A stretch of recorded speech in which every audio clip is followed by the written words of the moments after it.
Hi, it's Dustin Lanier. Thanks for listening. Please find me on LinkedIn for original public sector operations content every week. And please reach out to me if I and my team of procurement professionals at Civic Initiatives can help you be a public procurement change agent. I'd like to welcome folks here today. My name is Deborah Giles. I'm the founder of the Center for Technology, which is a nonprofit association covering the state, local government, and education market. We've got a great mind share here today. I am really proud to share this presentation with you guys. Our goal is to provide an education forum to keep our members and our public sector friends up to date with the latest information.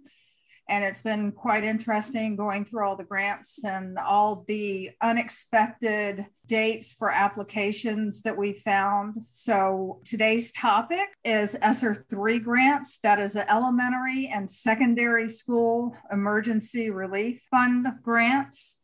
I'm going to turn the discussion over to Gregg Descheemaeker from Intel. Greg. Yeah, thank you, Deb. And thank you all for joining us today. As Deb mentioned, my name is Gregg Descheemaeker. I'm with Intel. I manage all of our state, local, and education market for the U.S. It's not lost on us what a tremendously difficult year and a half almost now that it's been for all of you in education as we went through the pandemic year to date and having primarily been in this emergency response mode in a very reactive position. There was a lot of just, shooting from the hip as we went into last summer and really doing everything we could to make sure that we had the basics, connectivity, devices, and the basic tools for our teaching staff and administration to be able to just keep the lights on and keep business going there.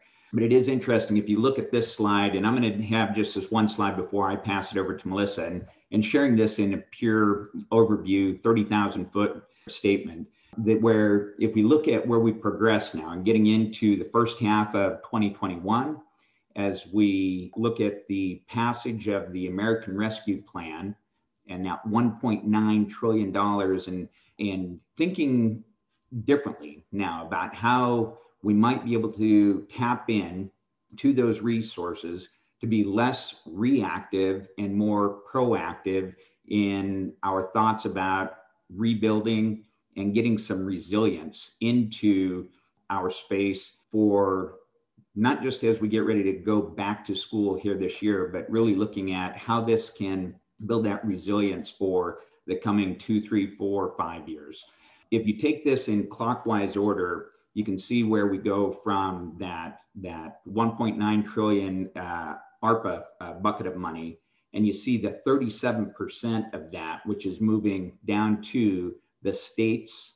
And within that, you see the 25% of that, which is really, when we're thinking ESSER, that's that 160 plus billion total, of which 40 billion of that is really going into higher ed. So 122 billion of that being available to us in the K through 12 environment. And you can see then of that, how that breaks out, at least at a high level with the highest allocations and where that's going to as far as respective states. And then that last thing that you see over here, if you continue your clockwise journey on this slide, is then not so much an additional subset of ESSER, but an additional bucket of money, which is that $7+ billion, which is ECF. And I think it's important for people to keep that in mind in how you think of both ESSER and ECF and the importance of looking at both and how you can tap into those resources and leverage them most effectively. Just a couple of quick other bullets before I hand it off to Melissa in by the numbers. So if you look at how that 122 billion really breaks out, some key things that jump out to me for our K-12 private schools, 2.75 billion available there. For IDEA, 3.03 billion available. For homeless youth, 800 million. And then, as I indicated already, there's about 40 billion that is going into higher education. And then the last key bullet that if you look at the detail of this, there's almost 7.2 billion that is very specifically targeted at meeting our homework gap. As I go into the detail and really try to understand the what if scenarios of all of this, the one key takeaway that I also have is that there's a great deal of latitude. So there's a great deal of latitude for you all in terms of how you think about applying for these funds. And in taking that into account, act with a sense of urgency. So with that, I want to pass it on to Melissa Griggs. She's going to take us into a lot greater detail of. Thank you, Greg. I appreciate that. And thank you all for joining us and allowing me to talk to you today. As Greg mentioned, my name is Melissa Griggs, and I work for a grant consulting company called Learn, Design, Apply. So we run the gamut of grant resources from writing to helping folks understand stimulus. And we are contracted with Zoom to provide value-added grant assistance to their customers, potential customers, really anyone. We are a no strings attached service. And again, a value added resource to Zoom. And so what I want to talk to you about today, I will dig a little bit more into the details, as Greg mentioned, of the American Rescue Plan. I'm sure all of you are very familiar that this is our third stimulus, but more than that, how we are seeing folks begin to think outside of the box and leverage those funds for not just pandemic and remote learning, but really investing in the future of your organization. At a high level, we are talking today about the American Rescue Plan, which is the third stimulus. I know lots of people speak in CARES money. We all talk about our CARES money. And so CARES was the first stimulus, which allowed for the ESSER 1 allocations, the Consolidated Appropriations Act being the second stimulus, and now the American Rescue Plan being that third stimulus and that third allocation for K-12. And what we've seen from reviewing the law and the statute is, as Greg mentioned, there's a lot of flexibility, and really the discussion is changing. As he mentioned, we were very reactive and very much interested in the Band-Aid fixes of the stimulus money. And many of you on this webinar likely had those initial purchases with that money for things like PPE, hand sanitizing stations, the plastic shields for the safety of your students and your teachers, hiring additional custodial staff, things of that nature. And now we're seeing more of the investment in the shift in technology, not just to ensure that our students and our teachers and our staff and our administrators have a way to work from home and remotely, the high flex classroom, the hybrid learning environment, terms that we all now hear 1,000 times a day and had never heard before March of 2020. But how do we really invest in getting through the pandemic? I actually sit just north of Charlotte, North Carolina. So I know that we're talking about Texas. And by states, there have been different initiatives, but I'm going to highlight the federal priorities and really kind of help you align them to the priorities for Texas, as well as just how technology is a very relevant and wise investment. So that being said, the states were distributed these monies, and for ESSER 3, I'm just going to highlight this. I don't have a slide on it, but the way that the TEA is administering this funds is by application. There is an allocation for the public school districts. They did receive an allocation. However, you have to apply for that. And as Greg mentioned, we want to just make sure that this webinar gives you information to help you move forward, not sit on this funding. That application through the Texas Education Administration can be accessed online, and they really want the plan. And this is by July 27th. So again, if you don't apply for those funds, you're not going to receive those funds. So that being said, if you've got questions on how to navigate this application, we are more than happy to support that. But at a high level, the ESSER priorities are as follows on this slide: to be able to coordinate and prepare response efforts with the LEAs, with the state agencies to prevent, prepare for, and respond to the COVID-19 pandemic, again, as well as into the future. And when we get into the next couple of slides, I'm going to give you some more scenarios to think through, but also planning for and coordinating things for long-term closures. And again, this is not just a global pandemic. Texas has seen a lot of disruption as of recent. There's been weather unlike anything I don't think the state of Texas has ever seen. We've had gas shortages. There are all sorts of reasons to be able to reach your students in a high quality, synchronous manner if they cannot come into the classrooms, as well as, administration being able to have that continued operations. There is a call out to purchase educational technology. Now, this could include hardware, software, licensing, all sorts of organizations leveraging multi-year agreements to put in place the technology to ensure that, again, they are not just responding to the pandemic, but they are future-proofing their organizations.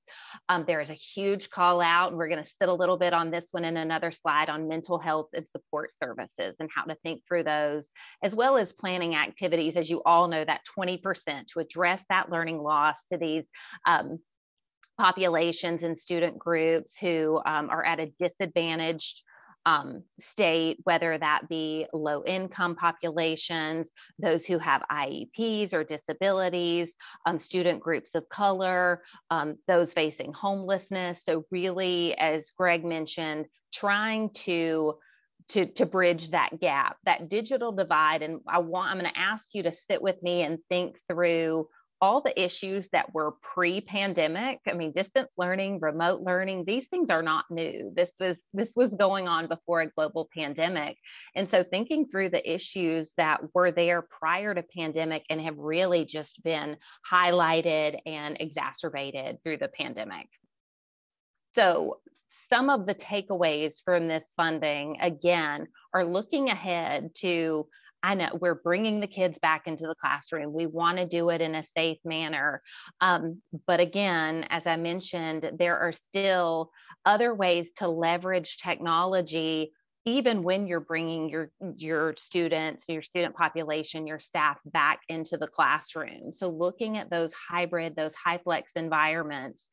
Again, other funding vehicles have been used for distance learning technology, for mental health services.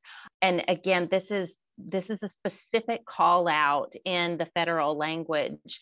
And so, but just as an example for mental health, I know many folks, I've read many of the plans of Texas and other LEAs across the nation, and they need to hire more school psychologists, more school counselors, get more partnerships with mental health agencies in place, which again is a wonderful investment and definitely a call out.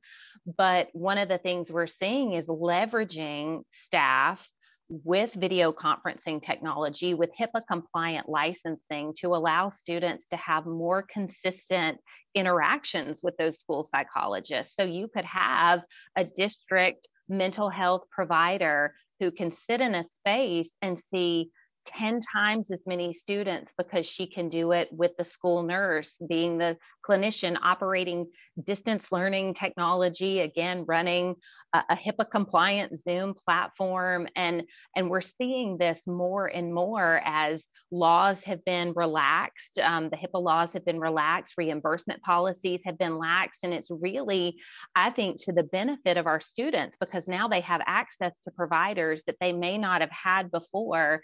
And again, such a great return on investment if you can leverage one salary and one body to reach more and more students, because again, we've seen through pandemic and beyond, there's a need for not just our students, but really our staff. God bless you in the education industry for what you have been doing. And I will say, as a mother of four, for our parents, we all need the access to mental health services after this, likely we did before. But that's sort of the outside the box thinking that we want you to think through as you're talking to parents and staff and board members, as you're making your plan as to how to leverage these funds. Again, and I've done some specific reading on the plan for Texas that they have put out to the Office of Elementary and Secondary Education.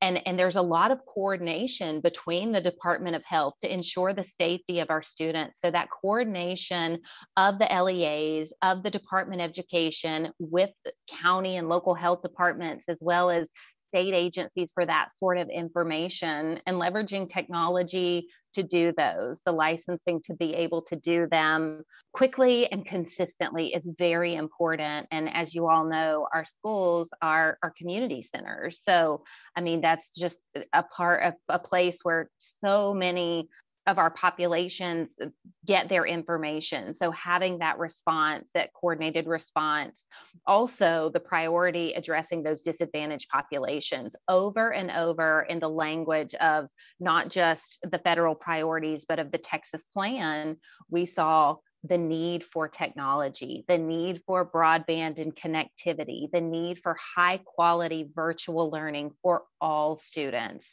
And so thinking through those things as part of your plan.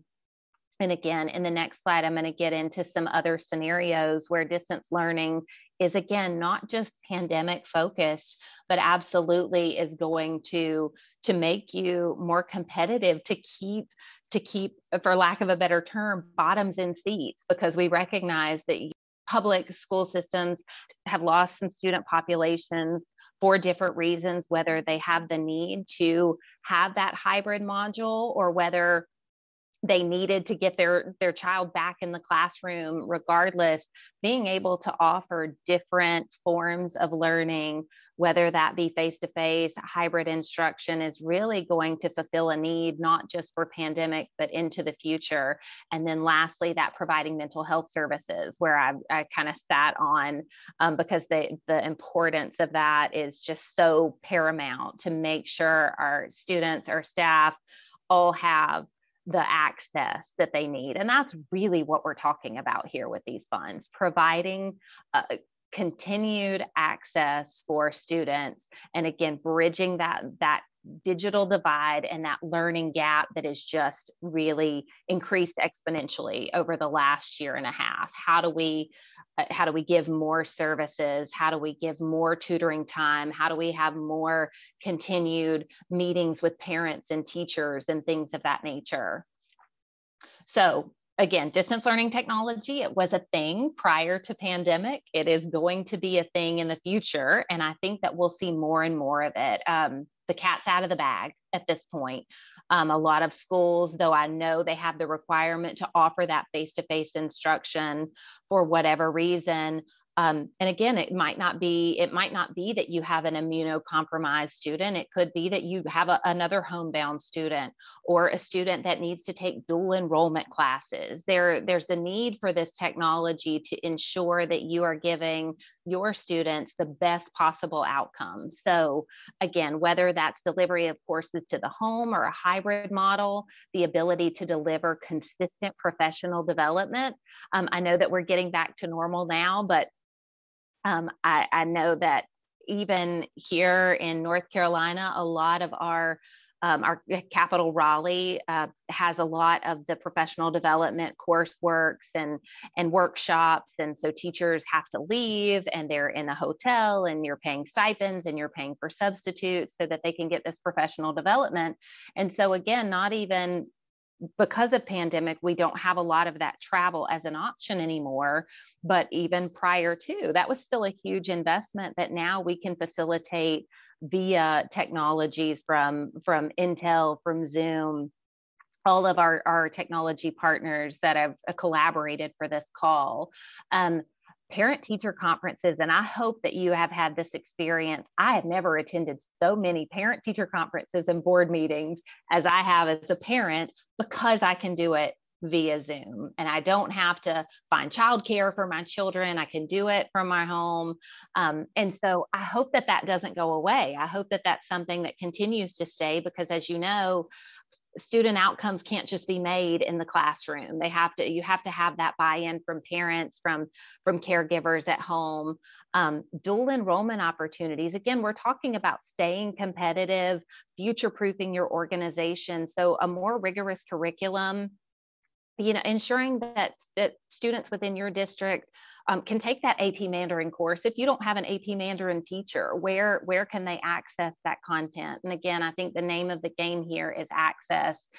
Virtual field trips are huge. I know that I've dealt in my background with a lot of rural communities that didn't have access to take a field trip to the Museum of Natural History. I cannot speak, the Museum of Natural History or NASA. Augmenting your curriculum by exposure to those things is something that, again, we're not all going to be able to load 100 third graders up on a school bus and take them somewhere. And so still giving them that opportunity. And again, collaboration between districts with career partners. The next stimulus, the American Jobs Plan, has a huge focus on skilled workers and certifications. So allowing those high school students to start to take some of those certification courses and begin their careers right out of high school is very important. And lastly, school-based health is huge. Again, a thing prior to pandemic that was on the upswing, not just the mental and behavioral health call-outs that we've had, but also healthy students are better learners. And so some of these students only get their access to primary care through school. So leveraging, again, that appropriate licensing to ensure it's done safely and in compliance, as well as leveraging the school nurses and the clinicians that you do have in place as well. And so really quickly, again, I don't want to take too much time. I want to allow Dustin some time to talk about procurement, because I'm sure that that's of utmost importance to a lot of you. But Learn, Design, Apply, as I mentioned, is a full service grant consulting company. Again, and we are in a designated resource to Zoom. So those stimulus has become about 90% of our jobs. There are plenty of competitive and discretionary grant programs that have a place for technology. And so one that I just wanted to quickly mention is the BJA, the Bureau of Justice Assistance program for school violence prevention. And this is, again, all about that mental health, leveraging technology to make sure that you can evaluate threat assessment and risk within a school district to make sure that those students that may be high risk have the appropriate mental health professionals to be able to intervene. This is a grant program that is due on August 2nd. But one of the things that we talk about with Zoom Grant Assistance is a funding strategy. So being able to leverage different pots of money. One grant program can't likely check all of the boxes. So would love to talk to you more about how to leverage different types of funding. And I'm thinking I might have one more slide, which again is just how I said, we are a value-added resource. We are more than happy to talk more with you. I'm sure many of you already have your plans, getting that buy-in from your boards, from parents and students, so that you can have that submitted to the TEA by the 27th.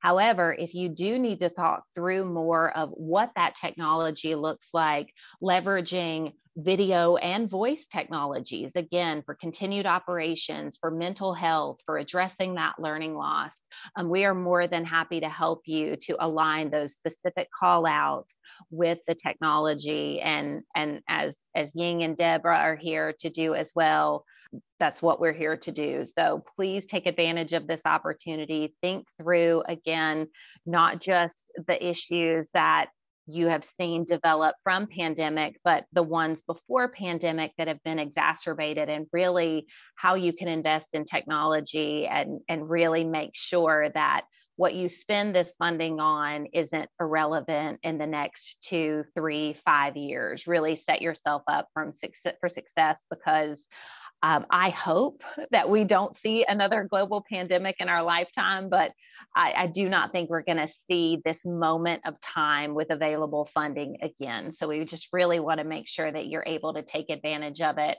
and we're here to help. There you go, Dustin. My name is Dustin Lanier. I'm a certified public procurement officer.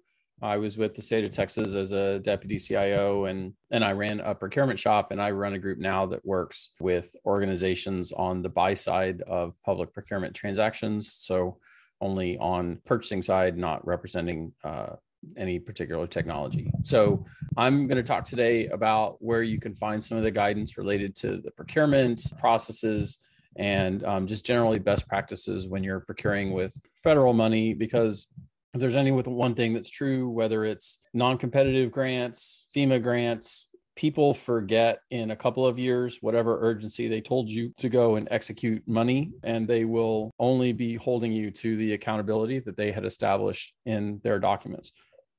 So it's very important to understand what the guidance is, and if there's a silence on guidance, then what processes should you follow that would generally represent best practices. But so the Treasury has out a very long document that gives you all of the nuts and bolts and micro guidance on what to do with this money and where it lives. If you search the whole document, there's no reference to procurement, which is interesting. There are references to contract reporting, which it requires that you submit interim reports and then after quarterly reports on through the end of performance. And it'll include any expenditures by category at the summary level from the date of award through to July 31st, 2021. And recipients must submit this interim report by August 31st. So you need to already be thinking ahead into building this reporting and how you drive it. It needs to include any financial data, information on contracts and subawards over $50,000, what types of fund projects that you funded, and any other information related to the utilization of award funds. So those are important, but it's not really giving you guidance on how to go about it. It's telling you what you need to report after the fact. So I've pulled together some general guidance that we give, and obviously with the COVID funds, with general approach to other funding that's happened in the last few years, there was a period with some relaxed procurement processes because they needed to execute and get money out the door. But even when those processes were relaxed, they emphasized that relaxed processes doesn't mean no processes. So you can be sure that this list is going to continue to be expected to be the minimum that you do when you're doing procuring. So first, obviously, the contract has to be specifically related to the circumstances and within eligible categories. So you can't, if the kind of things that Melissa went through say that you can't buy a school bus, then don't go buy a school bus with the funds, right? So you have to be aware of what are the circumstances and what are the eligible categories within it. Even if you're going fast, you still need to do cost analysis. They expect cost analysis to be done. If you're doing any sole source type work, then it needs to be built with justification. You can't just go to somebody just because. So all of that has to be done according to their processes. In general, the feds frown upon cost plus percentage of cost contracting. It's generally considered to be prohibitive. So if you have that style of contracting, don't do it with federal funds. If you do time and materials contracts, it needs to include a ceiling price. There is still an expectation that you are making a determination that the vendor is considered responsible. There are lots of definitions for that. From the Fed perspective, these 3 or 4 are considered to be core, that you do them all the time. They can't be suspended, debarred, or listed as an excluded party on SAM.gov. And then finally, probably the most intricate process that also affects the use of cooperative contracts is that there are expected to be contract terms that are present in contracts, whether or not they were acquired cooperatively. So if the phrase 2 CFR 200 doesn't roll off your lips yet, it probably should, because that's basically where they establish guidance on the kind of terms that they expect to have in contracts. And there's also a specific appendix that's associated with that. Interestingly, sometimes there are the provisions and the requirements for what a state needs to do are not as stringent as the requirements for non-states. You might think it would be the other way around, but political subdivisions, territories, tribes have different levels of compliance than a state, because a state is considered to have certain levels of sovereignty and that they're following their own processes. But non-state entities, which in this case would be all of the K-12 entities, are required to do things like ensure that it was competed. There's like 7, 10, 15 provisions in 2 CFR 200. I won't consume all of our time sitting here going through all of them, but you should know them. And so if you don't know them and you don't have them, I've put I put a zip file together that is, all the 2 CFR 200 provisions in a nicer formatted way so you can go through it and consume it. Also, it does have some of the old documents from FEMA from COVID as far as their guidance on the use of funds, their guidance for non-states. And also at that link, I have the direct link out to that Treasury document. If you haven't read that yet, you need to go look at that. So just go to civicinitiatives.com/ESSER, and that's where you can find it. And if you have any questions related to that or to what you can do from a procurement perspective, which cooperative contracts you need to do, how you need to confirm that cooperative contracts meet those criteria, I'm happy to talk to you. Generally, if you intend to use a cooperative contract and you ask them if they're compliant with 2 CFR 200 and they can indicate so, then they should know how to answer that question. They should be able to provide you the information that says that they have those terms and that they follow those processes. And if they don't, then you might consider looking for other cooperative contracting processes, because there's just no reason to hit tripwires if you don't need to. If you have any questions or want to talk any more about the procurement side of it, happy to pick up any discussion. All right. Well, we have received one question that I'll go ahead and ask live. I answered in the chat, but are regional education service centers in Texas eligible to apply for funding? Yes. I'll take that. Yes, they are. And even in the Texas ARP ESSER state plan, they said that TEA will provide technical assistance grants to the 20 regional education service centers, and that's to build capacity, provide technical assistance to the LEAs that you support. So absolutely, you are eligible for this funding. And I just want to piggyback on one thing that Dustin said as well about buying school buses. That's the tricky part of this funding is there's not a list of eligible and ineligible purchases, which I think causes hesitation and anxiety and pause, because you can't just say, this is eligible, this is not eligible. It really is, can you tie it? And as Tracie mentioned in the chat, thinking outside the box, and again, making sure that those pain points are being addressed, maybe in a non-traditional manner by leveraging technology. So again, that's something, as Dustin mentioned, I know it's really important when it comes to, can we purchase these licenses? Can we purchase this equipment or whatever? And so if you've got those questions and again, need help aligning that and making sure that you can justify it, because I think that's what it's all about, is having the story and the use case behind it. We would all love to talk you through that if you need assistance there. What I do want to offer up to all of you is, if you would like a copy of the slide deck, we will post it on the Center for Tech's website, which is centerfortech.org. Please feel free to reach out to any of us with questions. We're here, we're learning, and we're here to serve as a resource for you. I want to thank Tracie and Gregg and Dustin and Melissa for their great mind share. I also want to thank my partner in crime, Ying Chan, who is the CEO of the Center for Tech, for helping us put this together.